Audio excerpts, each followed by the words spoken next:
In the village of Greymarrow, no one whistled, not even the wind. If you asked why, the old ones would go quiet. Some would cross themselves. Others would mutter about the twins and send you running with a slap or a warning. But the children knew. They always knew. It's because every so often, just after sunset, when the sky turned violet and the forest swallowed the last bit of light, a tune would drift through the trees, soft, slow, sweet, and if you heard it, you were already halfway gone. Say it started with two boys, twins, no older than 8, who wandered too far into the woods, chasing a fox. When they were found days later, they were barely more than pieces, ripped open by something with claws too large to be anything natural. Their mother, a known witch who lived beyond the bog, buried them beneath a willow tree and tore the forest apart with her grief. Some say she cried blood. Others say the ground itself split beneath her scream. But what's agreed is this: she didn't let them stay dead. The witch called upon the old magic, the root magic, the kind buried deep in the bones of the forest. She carved spells into bark, fed her fingers to the soil, and begged the trees to give her sons back. And they did, but they didn't come back whole. The trees gave them life, but not a soul. What returned were not boys, but shadows sewn into skin.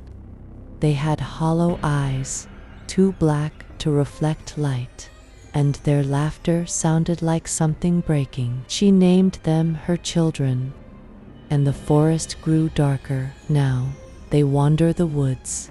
The twins, the first, lead the others, dozens of them, maybe hundreds. They wear moss for cloaks and bone for jewelry.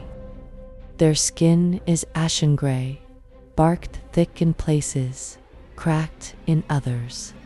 Some still carry pieces of what they were: a ribbon, a toy, a tooth from a lost smile. No one knows exactly how the others came to be like them, but it's said the witch lures the living children in, and the twins do the rest. It's a smile, a song, a voice calling your name from between the trees.